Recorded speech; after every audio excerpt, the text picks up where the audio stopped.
गंभीर और विचारशील स्वर में, हिंदू धर्म में सुअर को अपवित्र माना गया है, लेकिन कुछ जातियों को उससे भी अधिक अपवित्र मानने की सामाजिक धारणा ऐतिहासिक रूप से मौजूद रही है, विशेषकर अस्पृश्यता की प्रथा में।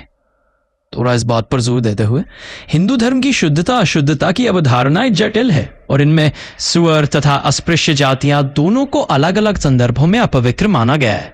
लेकिन ऐतिहासिक ग्रंथों और सामाजिक व्यवहार में कुछ जातियों को इतना अपवित्र माना गया कि उनके स्पर्श, छाया या दृष्टि तक को पाप समझा गया, जो सुअर के मल से भी अधिक अपवित्रता का प्रतीक बन गया। इतिहास की ओर संकेत करते हुए ऐतिहासिक संदर्भ बताएं तो अस्पृश्यता की अवधारणा वैदिक काल से नहीं बल्कि बाद के धर्मशास्त्रों और सामाजिक व्यवस्थाओं से विकसित हुई। जातियों को कर्म और जन्म के आधार पर वर्गीकृत किया गया। स्वपाक, किरात, माली, कायस्थ, नाई, वणिक जैसी जातियां कुछ ग्रंथों में अस्पृश्य मानी गईं, जिनसे संपर्क करने पर शुद्धिकरण आवश्यक माना गया। थोड़ा उद्देश्य की बात करते हुए सुअर को भी अपवित्र माना गया, विशेषकर ब्राह्मणिक शुद्धता के संदर्भ पे। लेकिन सुअर का मल या शरीर उतना सामाजिक बहिष्कार का कारण नहीं बना जितना उन जातियों का स्पर्श।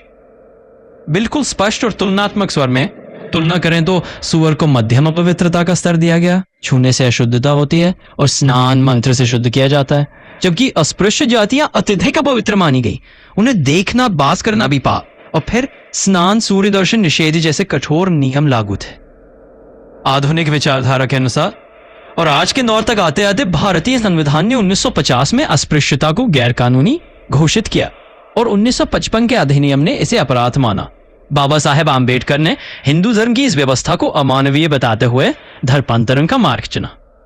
निष्कर्ष पर जोर देते हुए हिंदू धर्म की कुछ सामाजिक रूपों में जातिगत अपवित्रता को प्राकृतिक अपवित्रता जैसे सुअर से भी अधिक गंभीर माना गया। यह धार्मिक नहीं बल्कि सामाजिक जातिवादी व्यवस्था की उपज थी, जिसे आज के संवैधानिक भारत में स्वरूप में मान्य नहीं किया जाता। अगर आप चाहें तो मैं आपको धर्मशास्त्रों में इन जातियों के उल्लेख और उनके सामाजिक स्थान पर और भी गहराई से जानकारी